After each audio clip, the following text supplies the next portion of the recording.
The following episode has some more mature themes. We're going to be talking about sexual assault, so please listen with care.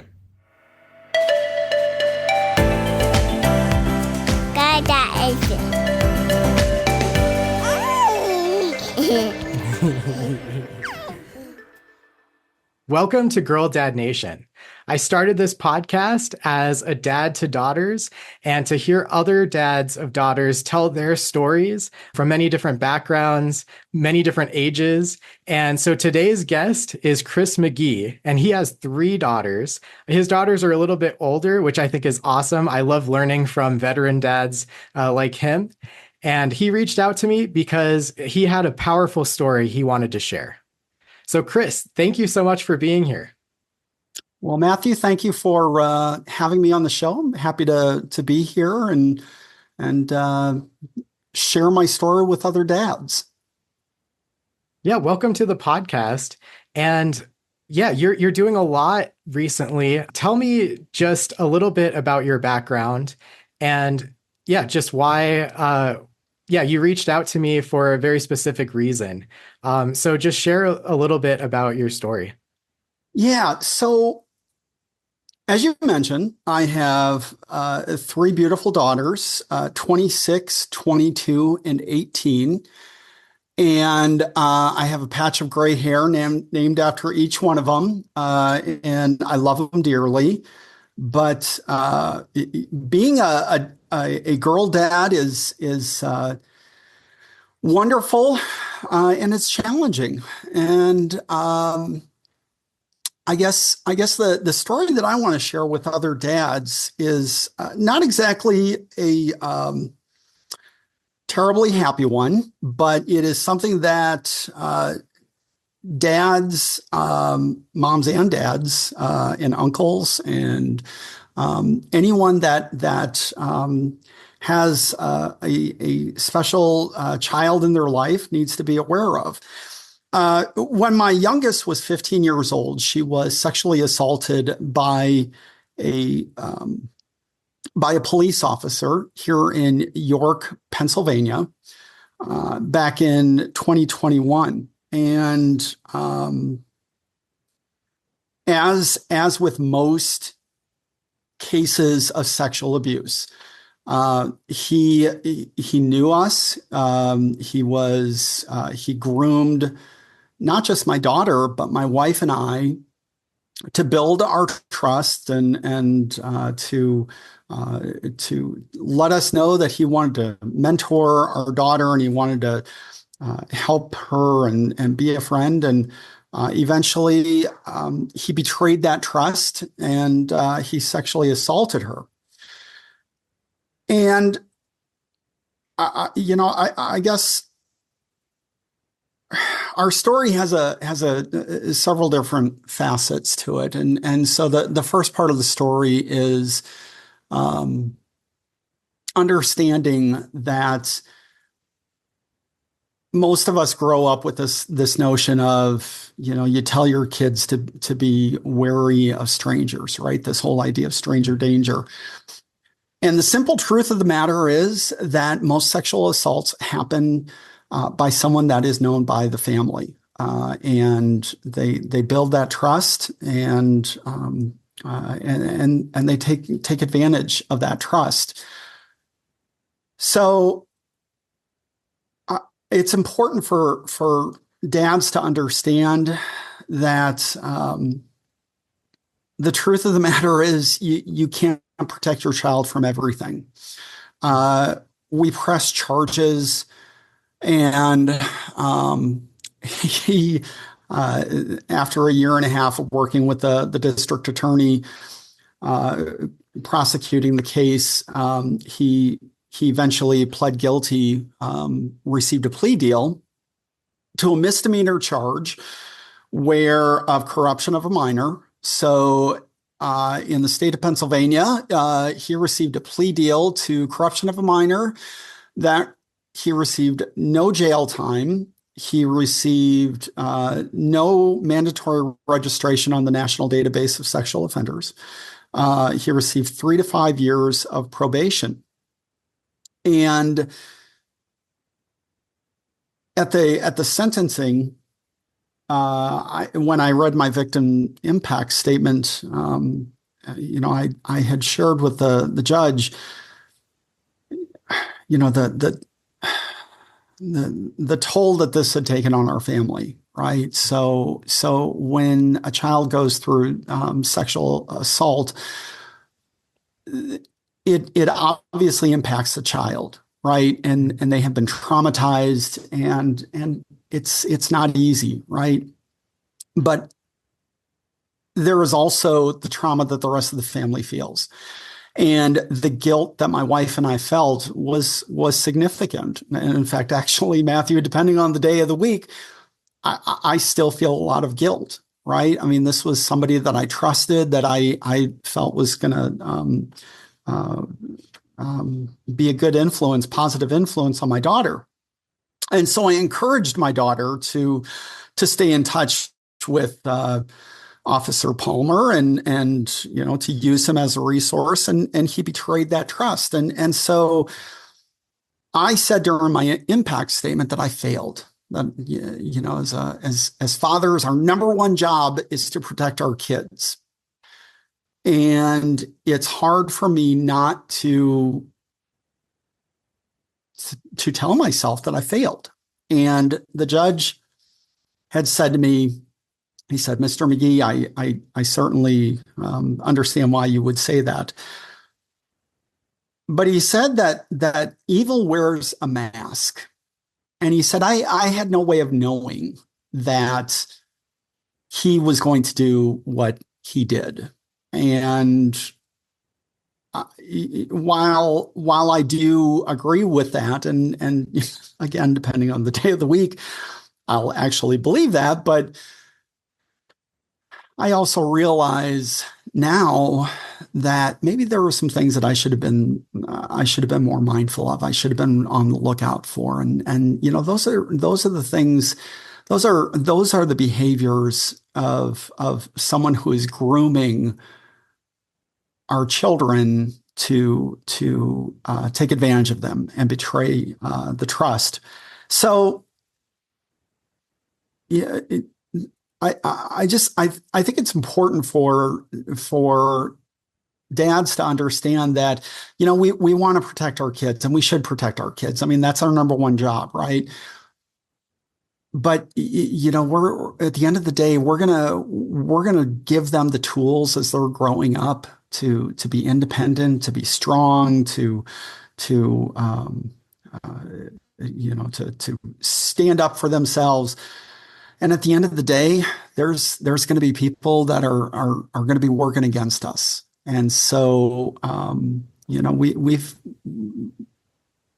it's a hard thing to reconcile that not everyone out there is well intentioned, right? Not everyone out there is gonna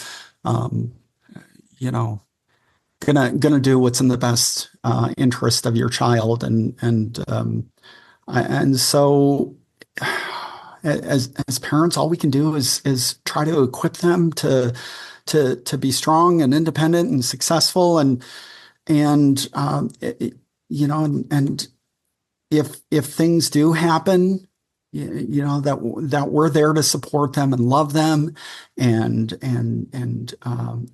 continue to be a resource for them, right? Because no matter how old your daughter is, they're always going to be your little girl, right? And they're always going to be looking at you to be that strong dad that's going to help them, even when even when they find out that, there's some pretty terrible people out in the world. Yeah. And my daughters, my oldest just started kindergarten, and then I have a new preschooler now, and it's a scary moment sometimes to just, they're always under the protection of your home, and then when you send them off to a new place, just trusting the adults that are going to be caring for them, and the new kids that they're going to meet and everything, and like right now, my oldest is only 5, and so. Their world is just now starting to open up. And I know it probably only gets harder as they go into high school and college, and then, they're kind of out of the nest. But that's what you're preparing them for. Like you're preparing them to be as equipped as possible to be out on their own in the real world. And yeah, there's real violence, there's real evil in the world. But at the same time, we can't shelter them. We have to allow them to be in the world and equip them as best as possible so that they can not be afraid, but be able to live their life and to contribute to life, and to enjoy those things too. Because as much as there's like bad in the world, there's also so many opportunities for good and grace. And part of that too is being able to deal with that, to have the resources and the ability to overcome uh, a lot of that trauma, a lot of that, those difficult experiences. But I believe a lot, and it's like how we grow from those opportunities, that will make us stronger. Well, yeah, and quite frankly, it sucks that we have to have this conversation. I mean, Yeah, your little girl is 5. It's like, oh, this is not something we should have to talk about. But the sad truth of the matter is, yeah, unfortunately, we do. We want to make sure that our little girls are wearing their helmet when they ride their bike, and they got their yes, seatbelt on, and they're uh, doing all the things that they need to do. But we've also got to make sure that they are aware that sometimes people out there are, as you said, not good people, and so we need to give them the tools so that they don't live in fear.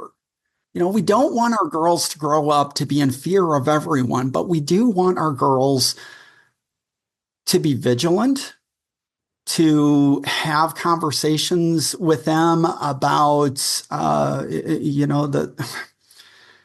the sometimes you're gonna hear all these wonderful things, but the other person's behaviors are gonna not be in alignment with the words that they use, and they need to be clear on their boundaries, and at what point do they say, okay, we're done here, and they step away from whatever is going on. And that starts when they're 5. It starts when they're young. It starts when we are setting those, we're laying the foundation for these things to come later on. Because if we don't have these conversations now, it's going to be a much more difficult conversation as they get older. yeah, like that's something, I try to be particularly aware of, is the way that we talk about consent and trustworthy people. And I really like this idea that I heard from another mom podcaster. But she talks to her daughters about, I think she uses the word like sneaky people, or tricky people. And one of the examples is Hans from the movie Frozen. And with young girls, I've seen that movie far too much that I'd want to admit. But there's a main character in that who like proposes to Anna, and I hope this is not a spoiler to any girl dads. Most girl dads probably have also seen this movie 100 times. But he proposes, and it's this grand celebration at the beginning of the movie, and he seems like he's so helpful. But then at the end, you see that his intentions were not really true. He becomes this evil character, and he's using that as a way to gain power, and so. But I think it's a great lesson for parents to talk about sneaky people that put Mhm. up like seemingly good intentions, and yet like their true intentions are different. And so I think it's good to understand like how we can best prepare our girls and make sure as well, like that they're not in situations where they become vulnerable. And to have that circle, multiple friends that they're around. I always questioned, like, as a young man, like why girls always went in groups to the bathroom and stuff. And I thought it was like kind of silly. It wasn't something like that I was particularly like concerned about. But like now as a dad, I'm like, okay, I get it. Like, Yeah. yeah, Yeah. anytime I'm traveling with my daughters, my girls are kind of at that point where they're like, okay, like they understand men's restrooms and women's restrooms, and they know their bodies, and they're like, yeah, we're girls, like we should go in the girl restroom. And when they're with mom, like that makes sense. But when I'm with them by myself, I'm like, nope, like this is a safe place. Like we're going with daddy. And they're at that age where they're potty training and stuff too. So it makes sense. We aren't quite at that age where they feel ashamed or anything like that. Like I think as they get Hmm. older, there'll be Hmm. more of that independence. But I think like your primary role is to make sure that they're safe, that they're in an environment that they're protected. So that's just kind of what we do. I know I get that question a lot with other dads of daughters. It's like, how do you handle the bathroom situation? And Yeah. it's great when there's places like the library often has like the family Yep. restrooms, which is great because I can bring all of my girls there and I can still do diaper changes while the older ones are able to sit on the potty. And like we have that kind of protected family space. But yeah, being able to have trusted adults yeah, in your life that I'm sure as my girls get older, if I'm traveling with like other women that are trusted, to be able to pass them off and be like, yep, daddy's right out here, like Yep. once you're Yep. done, but make sure you're staying with this trusted adult. But yeah, it's just those things that we have to think about, and unfortunately, we have to be hyper vigilant about. Yeah. And you're bringing up such an important point that it's okay that there are differences, right? Mhm. There are differences between boys and girls.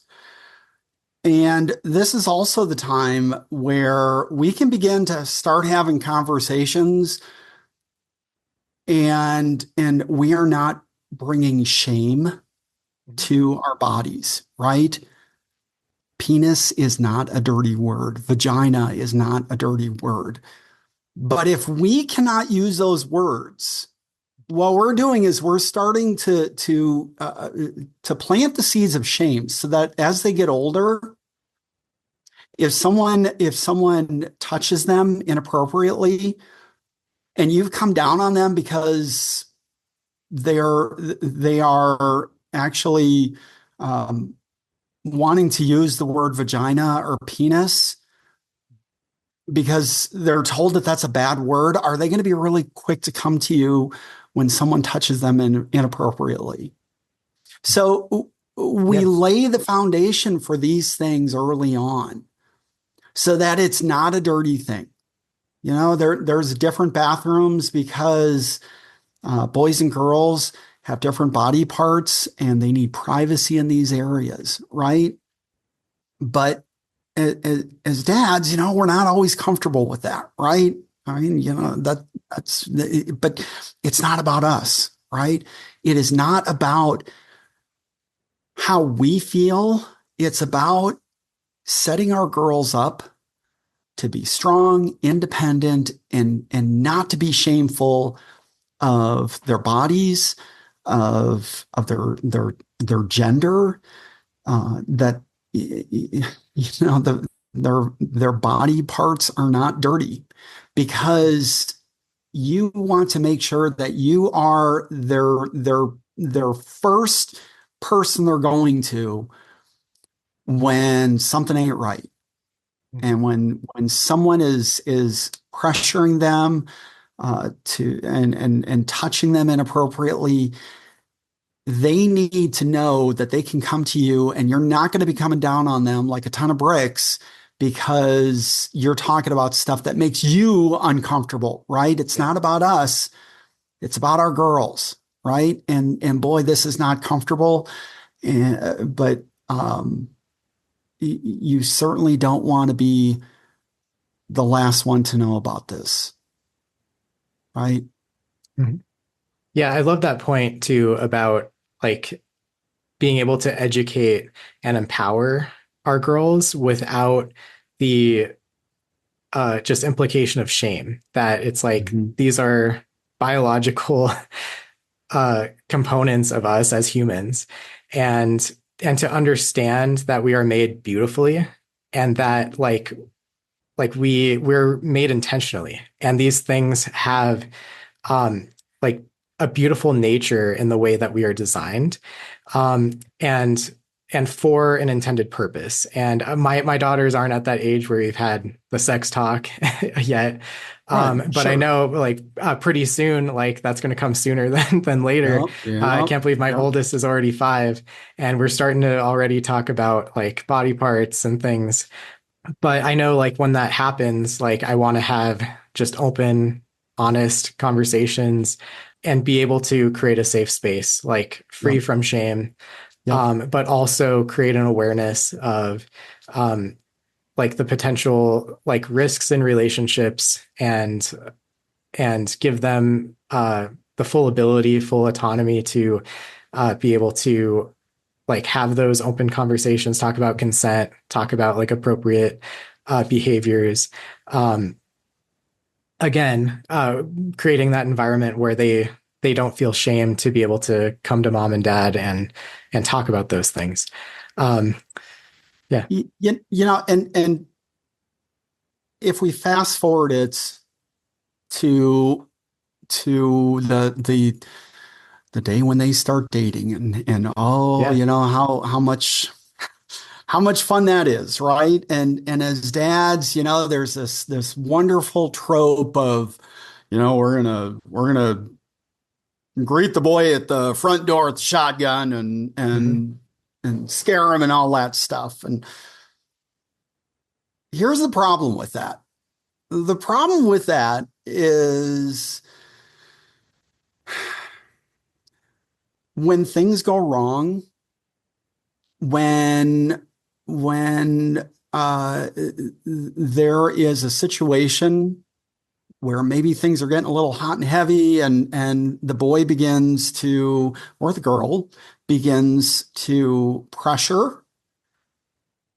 If you've positioned yourself as this big scary guy that's going to break his legs because he's taking your little girl out, again, how quickly is she going to be coming to you because he touched her inappropriately? How freely is she going to, how comfortable is she going to be coming to you and saying, Dad, I need some help. Something happened and I don't feel comfortable with it. But if you were playing into that trope of I got my shotgun out and all this stuff, you're not helping. And I admit it, I did that too. The first time my little girl went out on a date, I puffed my chest out and tried to act like a tough guy, and it's not helpful. You are actually placing your child into a tough position where if maybe things start out a little harmless, and she changes her mind or something like that, and all of a sudden she's saying no, and the other person is not listening, how quick is she going to be to come to you and ask for help? We got to be mindful of this stuff. So one of the other things that I did want to touch on about our story is because it involved a police officer.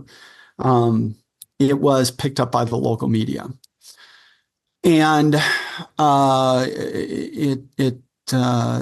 newspaper. Fortunately, our names were not used because my daughter was a minor at that point, and I have since decided to come out and use my name and as an advocate. And but at the time, our names were not included, and so these articles would be posted, and then everyone would comment, and the for the most part, people were very supportive of what happened, and were commenting about what a dirtbag this officer was. But invariably, there would be comments about, well, if it was my daughter, he'd have a bullet in his head. And Matthew, I have to be very upfront with you. Early on, there were definitely some days where that I'd be lying if I didn't admit that crossed my mind. And my wife had to talk me off the ledge. And she reminded me that if I were to do something, if I were to get a gun and put a bullet in his head or something like that, that's not going to help my daughter. That's not going to help my family, because as traumatic as it had been, the truth of the matter is we were just at the beginning. We're 3 years out from this thing, and we still have some really tough days, and we're going to continue to. But if I had acted on my anger at the moment and done something, that would not have been helpful. And here's the other part of it. The reality is that, for everyone that is saying how, if it was their daughter, they'd pull a bullet in this guy's head. I understand that feeling, but the truth of the matter is you're not in that situation. And God forbid you ever find yourself actually in that situation. It sucks. I can tell you how badly it sucks. And as you begin to play it through, you realize that it's not in your family's best interest. And so it's really easy for us. It's kind of like the Monday morning quarterback, right? If that was me, I would have thrown to the other receiver and we would have scored a touchdown. Well, it's really easy to say when you don't have some 300-pound dude, coming through the line and trying to lay you out, right? I mean, it's when you're in that situation, all bets are off. And so as dads, I guess it's one of those things where I say, there, but for the grace of God, go I, right? I'm not in this position. I'm grateful I'm not in this position, and I'm going to hug my kids a little bit tighter. And, maybe we're going to have another conversation about, good touch and bad touch and setting boundaries and whatnot. So Yep. it's as dads, again, we want to protect our kids, but it is more than just at the moment. We've got to be thinking ahead. We've got to be thinking about what happens next, because I can guarantee you, when your child has been traumatized and has been assaulted, they are not able to look ahead. They are, at the moment, their entire world is in chaos. Nothing is making sense, and they are looking to you to ground them, to say everything's okay. We're going to get through this, and to be that support system. Yeah. And you can't do that if you are having to deal with your own assault charges because you decided to exact your own vengeance. Yeah, absolutely. I really appreciate you saying that because I just sympathize with all the emotions, especially like seeking justice and watching the person that hurt your daughter walk free and everything that you're dealing with after the fact. But uh, yeah, but just like violence just brings more violence, and it just Yeah. brings more pain and hurt. But I wanted to ask now, looking at the timeline, I think I read 2021 was when the assault happened, and it's been a few years since then. Could you speak to just what that healing process has been for both you and your family, and then now your daughter? Yeah. So here's the thing. I want to be really clear. Boy, I was pissed. I am still pissed. Okay, I'm not gonna try to pretend that I'm sitting around, doing some yoga and saying it, it's all good and all that stuff. I, I'm pissed. I'm pissed at what this guy did, but I'm also pissed about the system and how they let my daughter down, how they let my family down, how the laws let survivors of sexual assault down. So, as I mentioned earlier, in Pennsylvania, police officers are not held to a higher standard. If you or I had done what this guy did, we would have gotten we could potentially get the same plea deal that he received. As a police officer, we hold our officers in higher regard, as we should. If you hit a police officer, you're looking at a felony. Boom. End of story.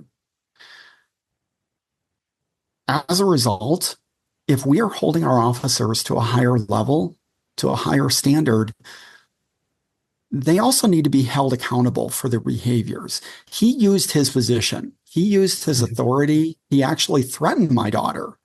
Said, just to remind you, I'm a cop and nobody's going to believe you. And he held that over her head and he said, I actually, I could, if you say anything, I can make your life pretty miserable and nobody's going to believe you. Right. So he used his position and, and he used his position against my daughter. And, and so when he received this misdemeanor charge, I was floored. I was absolutely floored. And watching him walk out of the courtroom that day as a free man it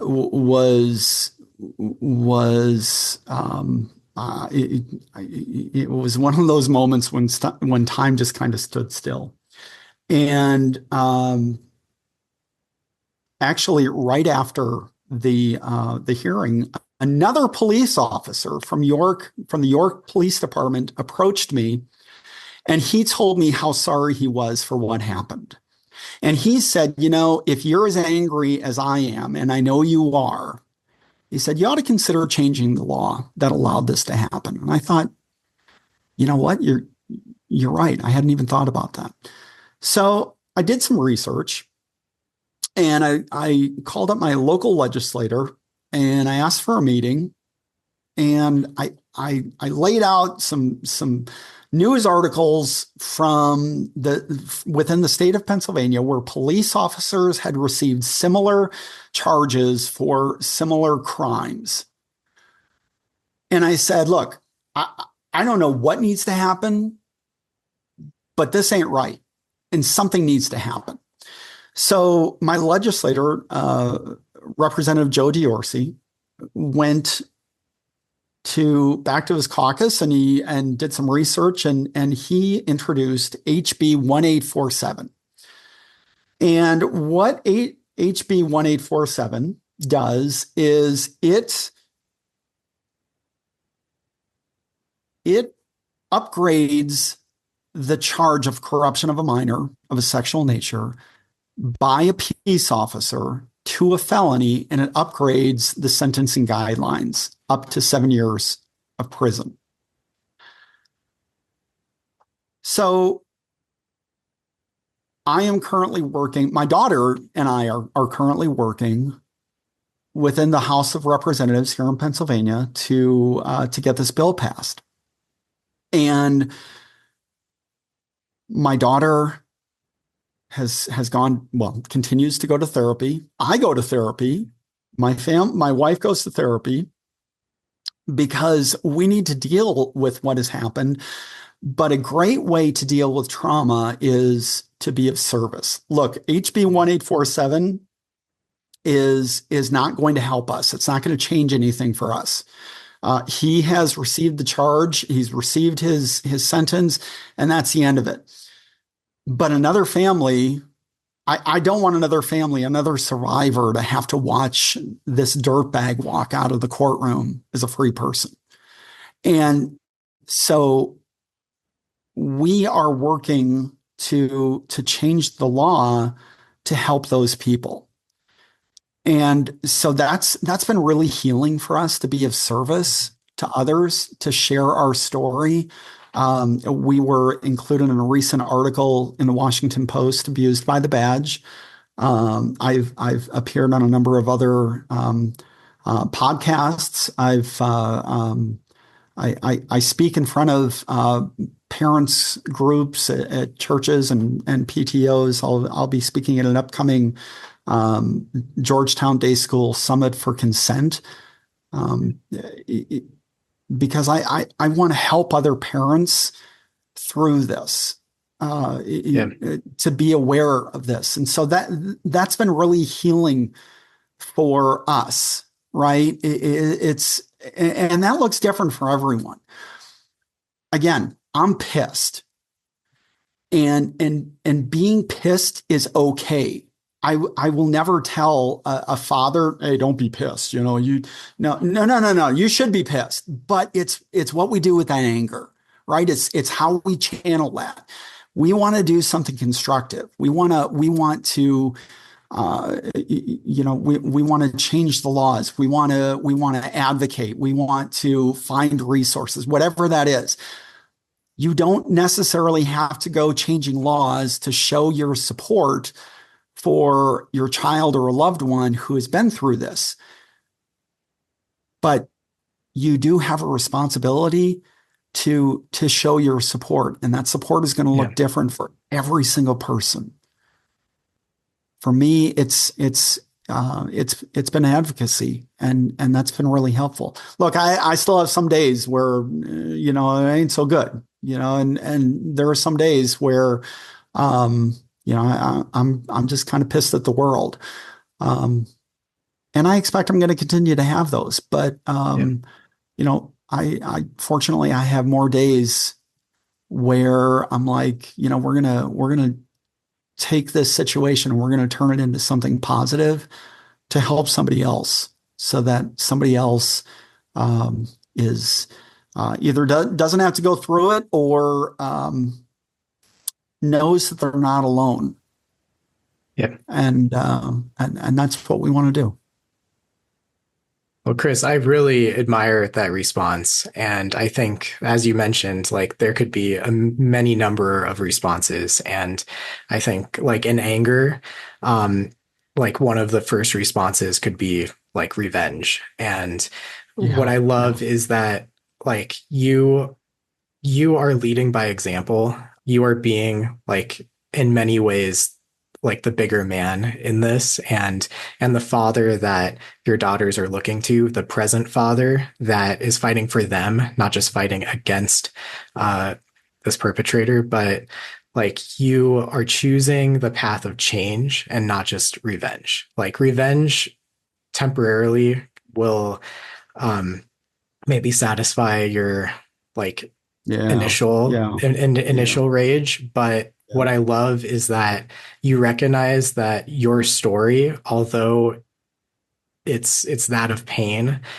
your story can be the catalyst for change, so that, as you said, many other people will not have to go through the same trauma that your family has endured. And I admire you for stepping up, and your daughter for being able to be a part of this and to advocate for other people. And you're all on your own individual journeys, but together as a family, I hope that like it makes your relationship stronger. I hope that like people listening to this, it will strengthen their relationships and help others, other dads that see this cause, really fight for the laws to be able to protect their families in the future. And yeah, hopefully, like I really hope that the legislature like can step up in ways that it's currently failing a lot of Yeah. people. But Yeah. I love that like you're a part of that change. So thank you so much for sharing that. Well, Matthew, I appreciate the opportunity to share our story. Like I said, it's not a happy story. This is a club that I never would have wanted to be part of, but here I am, and it is not a comfortable conversation, but we've got to have these Yeah. talks. We've got to do it, and I'm gonna keep fighting. I'm gonna keep being a pain in the ass to the people that should be doing their jobs in the state capitol. And when the bill passes, we're gonna look at the next law, and we're gonna keep fighting because it's the right thing to do. And we want to, like you said, we want to be the change that we want to see in the world. So, yeah. Yeah. Thank you. So I wanted to go back just quickly to a point that you made just about like being the one that your daughter could go to, being that father. And I hear this a lot when people find out that I have daughters, and we just found out that we're having our fourth girl, which we're super excited about. So Whoa! we're gonna have Congratulations! a fourth in November, Wow. and the comment that I often get is, "Oh man, like you need another shotgun," and that kind of response, which you alluded to. Um, and it saddens me that the approach to having girls is often that of like the world is bad. And as dads, we have to protect them from the world. And I just that response kind of makes me cringe because and you uh, of all people like know personally just the pain that that can be caused to your girl, and yet like I hate that that's sort of the initial response to any dad that has daughters, is that we need to teach them that the world is evil and to fear all men, and to like not really prepare them for relationships and the complexity of relationships, but to just like the first response is that like in a very violent sort of way against boyfriends and other things. um and so that made me think of this personal story that I just wanted to share briefly. But I was very blessed that my father-in-law did not have that approach when I first came over to uh, my girlfriend, now my wife's house. But I was not met with the shotgun. And I'm sure it was like a new thing since my wife is the oldest of six. And so, like, in many ways, I was like the first boyfriend to come over to the house. And I'm sure there was like some awkwardness and tension and things. Oh, I'm sure. Yeah. Um, but it wasn't that of, well, let me show you my gun and that intimidation sort of thing. I think I was just naturally intimidated because I was just a young teenager. I was 16 and going to this girl's parents' house and meeting the parents and stuff. But I'm so grateful for the relationship that I have with my father-in-law. And one particular moment, my wife and I went long distance in college, and that was super hard. And communication was a huge thing because we had to constantly be texting and calling to be able to maintain the relationship. But I was a state away. And when my wife and I, well, we were dating at the time, but there was a time where like we had gotten into this fight, and it was easy in a way because we were long distance to just not have communication. So she just was not Yeah. returning my calls or anything. Yeah. And I knew that I had really hurt her. And um, and to be honest, like I don't really remember like the extent of the fight. And probably it was like fairly petty, like for what like I was angry at her about, and then back and forth. Right. Um, and it wasn't to the extent of violence or anything like that, but I still felt like super sad that I had hurt that relationship. And Hmm. so I actually went to her father and I called him from college and said, "Look, like I got in a fight with your daughter. Like, here's what I did." And I was like, I think there was a miscommunication. I didn't mean to hurt her.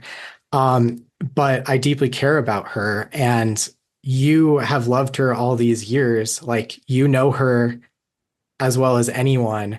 And man to man, like I love her and I want to be able to mend this relationship. And that it was super hard for me to like make that phone call, but I felt the trust in the relationship enough Wow. that like he was the Wow. person that like I went to. And then like fortunately um like he really received that super well, which I'm super grateful for. And he had a talk with her, and then she called me a couple hours later, and her and I were able to just talk about things and mend the relationship. But I wanted to be honest with him, and I felt super bad. And like I knew that I hurt his little girl. And so as a father now, like my perception of that moment and knowing what I went through, like as a young man dating, like how much I would want that kind of relationship with any of Yeah. the men that my daughters will end up dating Yeah. and eventually Yeah. marrying. And I did Yeah. marry my girlfriend. And so my wife and I have been married now for 8 years. And so that relationship, like having him walk her down the aisle when we got married, it just, it felt so right because like everything that he was preparing her for, I just felt so honored that he was the one to um, like pass her off to me, and the responsibility now as a husband to care for her, protect her, and love her in the way that all fathers hopefully like want to do for their daughters. Something you just said, he had been preparing his daughter, right? Mhm. He had been showing her this is what a loving, respectful relationship looks like. This is what you should be expecting from the man in your life. But what's really important to know here is he was also preparing you. He Yeah. was you didn't just one day decide, well, I screwed up, so I'm going to go ahead and contact my girlfriend's dad. You did that because you felt safe, because he had done all of the right things. And Mhm. so when our daughters are dating a young man or a young woman, we what is the behavior that we want to put out there for them? Do we want that young person to feel comfortable enough to come to us and say, okay, I really screwed up here. Can you give me some advice? And so, yeah, but boy, that's hard to do if you start things off with you showing up at the front door with a shotgun, and you're taking that intimidation approach. Yeah, it's Yeah. funny, it's cute, ha ha ha, but um, kind of short-sighted, and he certainly would not. Uh, you as a young man dating his daughter, you would not have been able, you most likely would not have felt comfortable, you know, Yeah. going to him and saying, "Hey, I screwed up here. How can I make things right?" Yeah. That's um, you as a dad are responsible for that.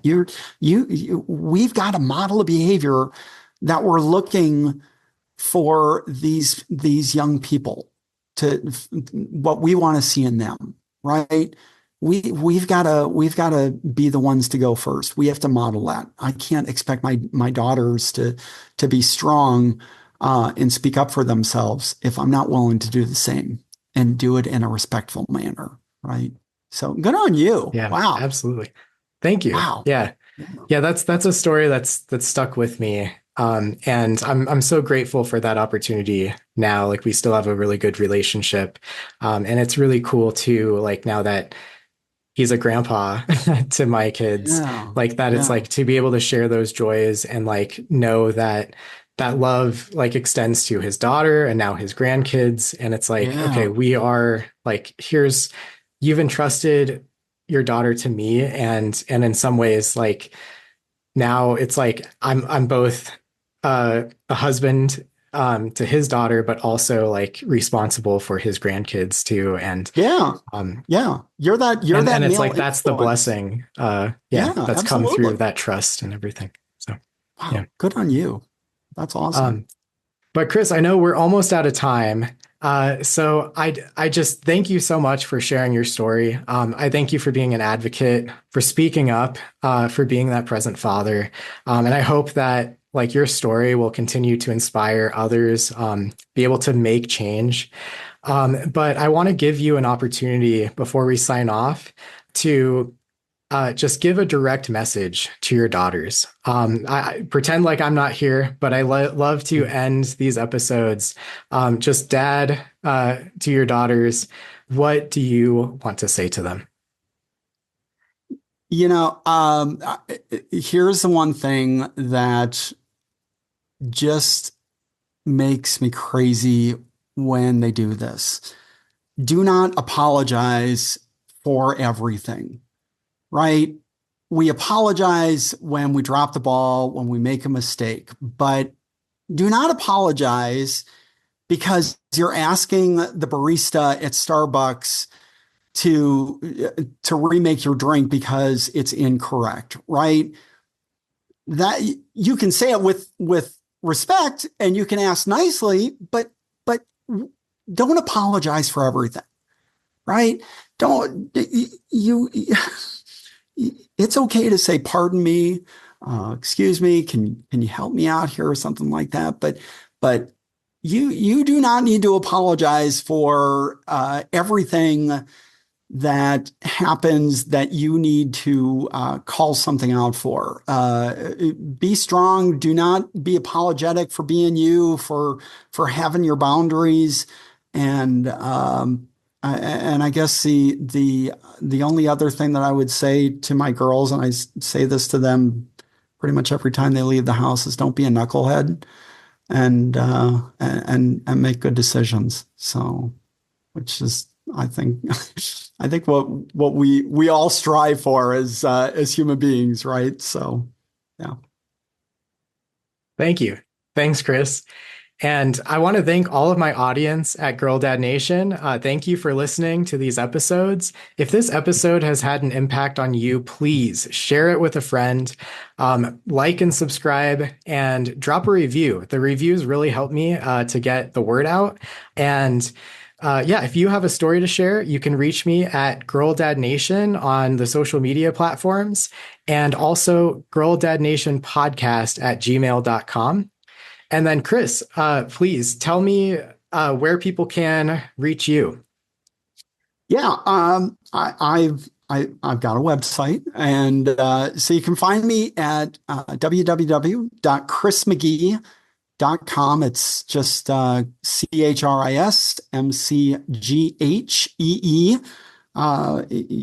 If you just want to learn more about identifying how to identify grooming behavior, or learn a little bit more about the fight to change the law, or if you find yourself in a similar situation and you just need you need to talk to another parent. Yeah, I encourage you to reach out. You are not alone in this. reach out, find your community. Awesome. And then I'll put those links to the resources in the description as well for easy access. But thank you again. Thank you for showing up for your daughters. And until next time, go be a dad.